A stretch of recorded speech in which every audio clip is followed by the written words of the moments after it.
An historic win in one Virginia State House race. Danica Roem is now the first openly transgender person to be elected to the Virginia State Legislature. Roem defeated her Republican incumbent Bob Marshall. And our Bob Barnard joins us live now from Manassas with more on her historic win. Good morning, Bob. Hey, Allison, good morning. Yes, Bob Marshall was a familiar face, a very conservative Republican figure in the state General Assembly here in Virginia for 26 years, but he will be out, and the delegate-elect is Danica Roem. She joins us now. Congratulations, Danica. Thank you so kindly. This is a historic election. I mean, I guess the first openly transgender candidate to run and win a statewide election, to become a state lawmaker. Tell me what you're thinking this morning. Well, what I'm thinking is that when we're talking about it's being historic, yeah, it will be historic when a transgender woman finally helps fix Route 28, because that's what I'm here to do. I mean, like, this is why I ran. I was very, very specific about the issues I was running on, my qualifications, being a reporter myself. You know, I worked for the Gainesville Times here for 9 years, 2 months and 2 weeks. I was the news editor of the Montgomery County Sentinel over in Maryland. And so, you know, local journalism is where I learned public policy. And I'm going to bring a reporter's sensibilities to Richmond here so that we can actually accomplish the things I'm setting out to do without hyperbole, without discrimination, and basically making sure that we create a more inclusive Commonwealth. So no matter what you look like, where you come from, how you worship, or who you love, you are welcomed and celebrated in Virginia because of who you are, not despite it. What does it say, that you beat Bob Marshall by something like 9 points? Well, it says that voters really, you know, my message, fixing 28, you know, by replace, and it was very specific about it. I said, replace the traffic lights with overpasses through Centerville. There's one difficult area to do it by Centerville Elementary. The rest of it is perfectly feasible.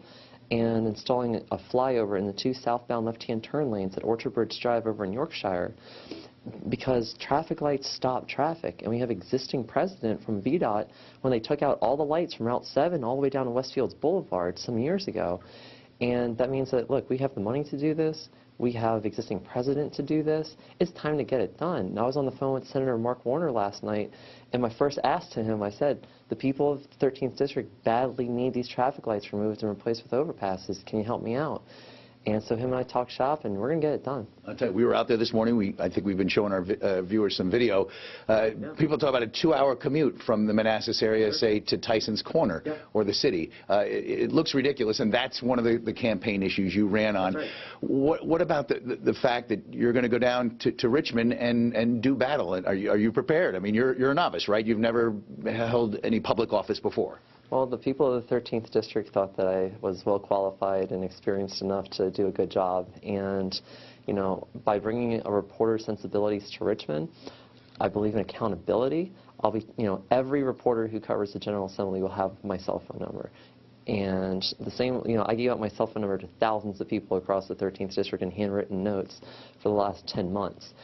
I understand that accountability is extremely important, and that having transparency and open dialogue with neutral, disinterested third-party observers, reporters, I want to make sure that, you know, by having transparency, we know that sunshine is the best disinfectant, and the best way I can do my job is to make sure that we're shining a light on as much of the General Assembly as possible so people can see the legislative process and basically be able to go, you know what? I like how this is going, or I don't, and they're going to be able to talk to their own legislators about that to create change if they need to, or say, hey, how come you won't record a vote in subcommittee? How come you won't do X, Y, and Z stuff? And also by, you know, electing a reporter, and by electing, you know, someone with my profile right now, I don't have to take money from for-profit corporations and, you know, their business associates in order to be successful. As far as I'm concerned, look at our fundraising on this. I mean, you know, I don't need them in order to do a good job. And I said, and I mean it, I will not take any campaign contributions as a candidate or an incumbent from Dominion Energy because of their outsized influence in Richmond. We have got to change the culture in Richmond.